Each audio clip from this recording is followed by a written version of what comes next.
एक ऐसा जुर्म जिसकी परतें खुली तो हकीकत किसी के भी सोच से परे थी। आखिर सच क्या है, जानने के लिए देखिए पूरा वीडियो। नमस्कार दोस्तों, मैं विनय कुमार।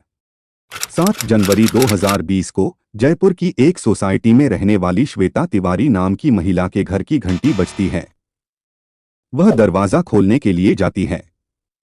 दरवाजे पर जो व्यक्ति खड़ा था उसे श्वेता बहुत अच्छे से जानती थी, इसलिए वह उसे घर में बुलाती है, बैठने के लिए कहती है और फिर उसके लिए चाय बनाने के लिए किचन में चली जाती है। लेकिन शायद श्वेता को यह मालूम नहीं था कि जिस व्यक्ति के लिए वह चाय बनाने गई है वह आज उसकी मौत का फरमान लेकर आया है।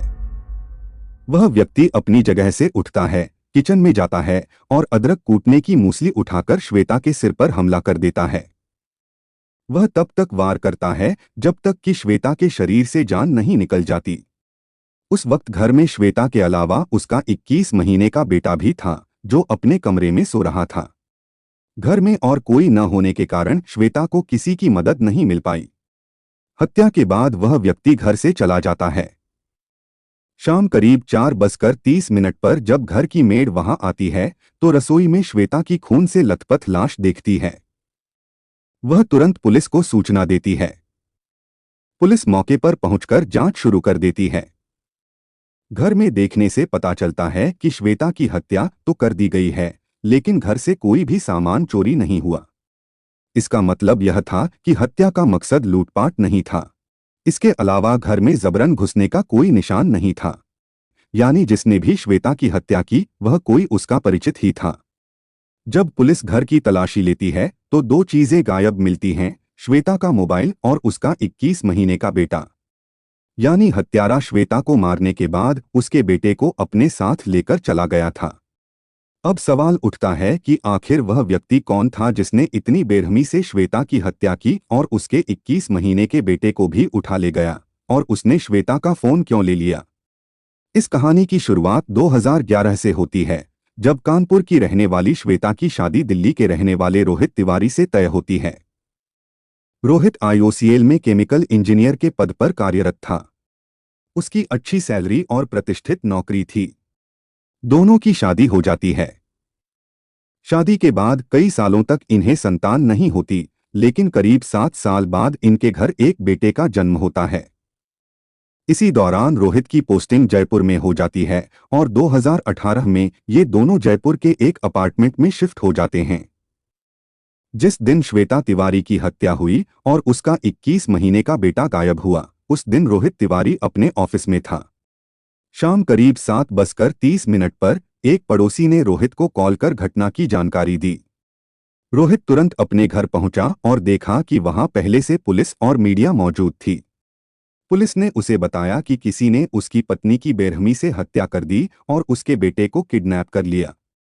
जब पुलिस रोहित को यह सब बता रही थी, तभी रोहित के मोबाइल पर एक मैसेज आता है। अगर अपने बेटे को जिंदा देखना चाहते हो तो 30 लाख रुपए का इंतजाम कर लो।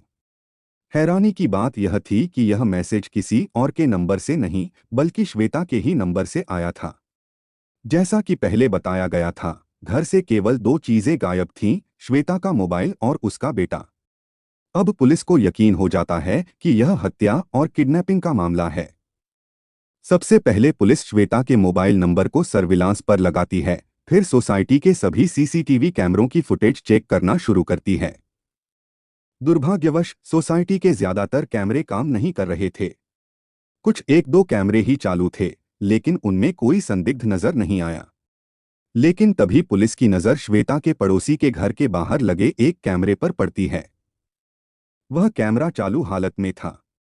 जब पुलिस उसकी फुटेज निकलवाती है तो उसमें एक व्यक्ति श्वेता के घर में दाखिल होते हुए और फिर कुछ समय बाद वहां से निकलते हुए दिखाई देता है, और उसके हाथ में था रोहित तिवारी का 21 महीने का बच्चा, जिसे उसने एक चादर में लपेट रखा था। इस व्यक्ति का चेहरा साफ दिखाई नहीं दे रहा था क्योंकि उसने मंकी कैप लगा रखी थी, लेकिन पुलिस यहां पूरी कोशिश कर रही थी कि चारों तरफ से सबूत जुटाए जा सकें। पुलिस के लगभग 200 जवान इस केस में शामिल थे क्योंकि यह मामला मीडिया में बहुत ज्यादा हाईलाइट हो चुका था और कहीं न कहीं राजनीतिक दबाव के कारण पुलिस को जल्द से जल्द यह केस सुलझाना था। पुलिस हर तरफ से हर एंगल से जांच कर रही थी और इसी तरह से 7 जनवरी 2020 की रात गुजर जाती है। अगले दिन यानी 8 जनवरी 2020 को श्वेता के माता पिता भी मौके पर पहुंच जाते हैं और उस वक्त वे एक ऐसा खुलासा करते हैं जिसकी पुलिस ने उम्मीद नहीं की थी। वे पुलिस को बताते हैं कि उनकी बेटी की हत्या किसी और ने नहीं बल्कि उसके पति रोहित तिवारी ने ही की है। पुलिस यह सुनकर चौंक जाती है क्योंकि उन्हें इस बात का कोई अंदाजा नहीं था। जब पुलिस उनसे कारण पूछती है तो वे बताते हैं कि शादी के बाद से ही रोहित का व्यवहार श्वेता के प्रति बहुत ही गलत था। वह उसके साथ मारपीट करता था और उसकी नज़र श्वेता के माता पिता की संपत्ति पर भी थी। अब पुलिस का पूरा जांच का नजरिया बदल जाता है। अभी तक पुलिस को लग रहा था कि कोई अज्ञात व्यक्ति इस हत्याकांड और अपहरण के पीछे है, लेकिन अब पूरा फोकस रोहित पर आ जाता है।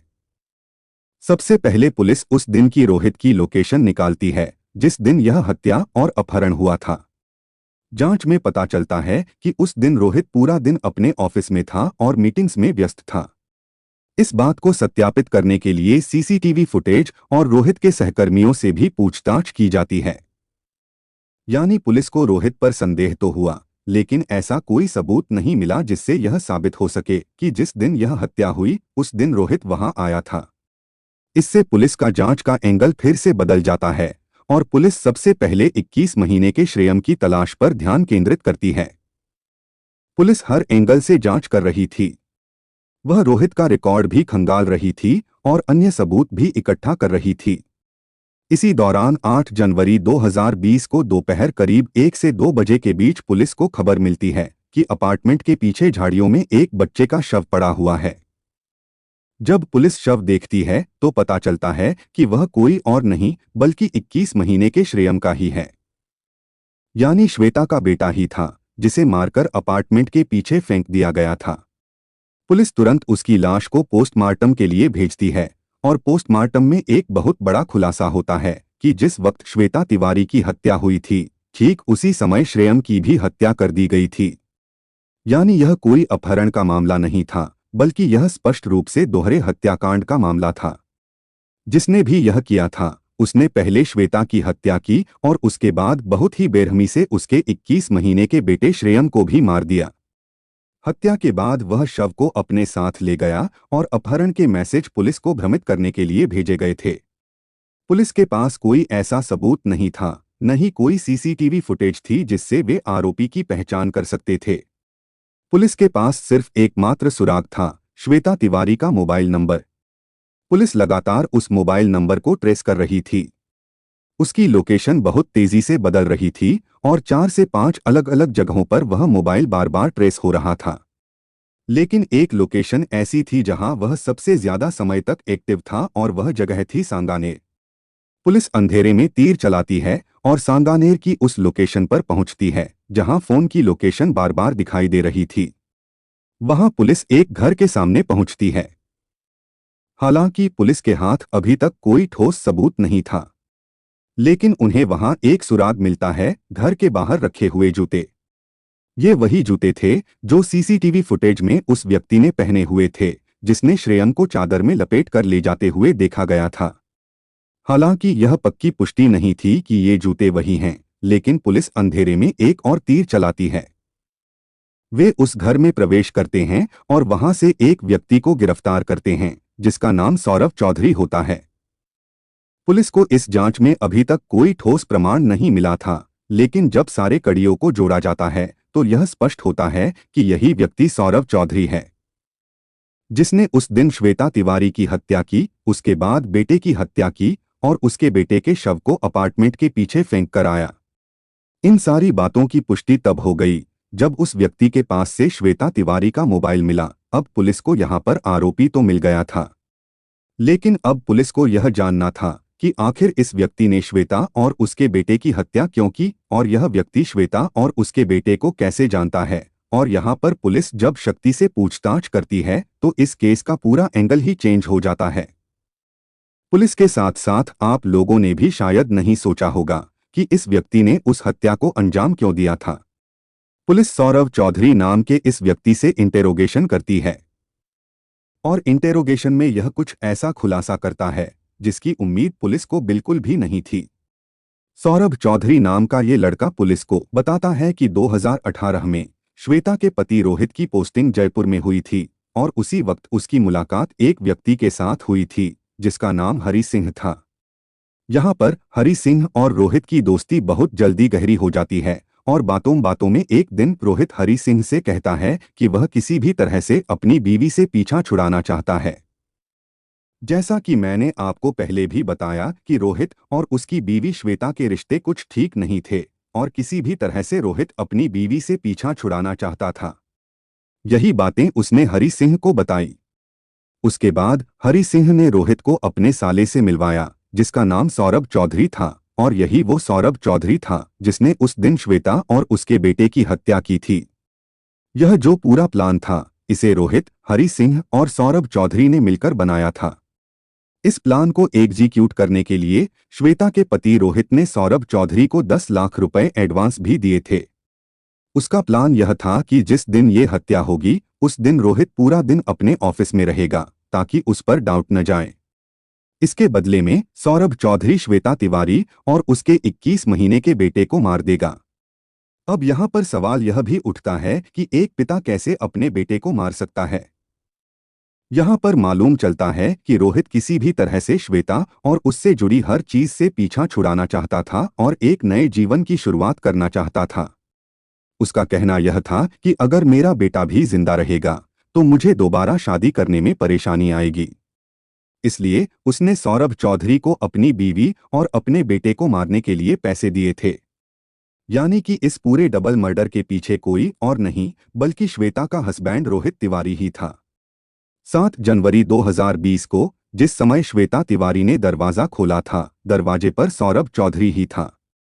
और क्योंकि श्वेता सौरभ को पहले से जानती थी, वह पहले भी घर आता जाता था, इसलिए श्वेता ने उसे घर के अंदर बुलाया था और उसके लिए चाय बनाने के लिए किचन में चली गई थी। मौका देखते ही सौरभ ने उसकी हत्या कर दी थी। साथ ही उसके 21 महीने के बेटे को भी सौरभ ने घर में ही मार दिया था। मारने के बाद उसकी डेड बॉडी को चादर में लपेटकर वह अपने साथ ले गया था। वह उसकी डेड बॉडी को ऐसी जगह छुपाना चाहता था जहां से पुलिस को उसके बारे में कुछ पता न चले और यह पूरा मामला किडनैपिंग जैसा लगे। इसी कारण उसने श्वेता के मोबाइल नंबर से रोहित को मैसेज करके 30 लाख फिरौती की डिमांड की थी। यानी कि पुलिस को भटकाने के लिए पूरा किडनैपिंग का जाल बुना गया था। लेकिन कहते हैं कि कोई भी कातिल कितना भी चालाक हो, वह कोई न कोई सुराग छोड़ ही देता है। इसी गलती के कारण रोहित तिवारी, सौरभ चौधरी और उसका दोस्त हरी सिंह तीनों को जेल में सड़ना पड़ेगा। इस केस की कार्रवाई अभी भी चल रही है, लेकिन भविष्य में इन्हें सजा जरूर मिलेगी। कभी कभी नफरत, लालच और स्वार्थ इंसान को इतना अंधा कर देते हैं कि वह सही और गलत का फर्क ही भूल जाता है। लेकिन याद रखें, जुर्म कितना भी चालाकी से किया जाए, सच एक दिन सामने आ ही जाता है। इसलिए हमेशा रिश्तों की कदर करें, भरोसे को न तोड़ें और कानून के रास्ते से कभी न भटकें।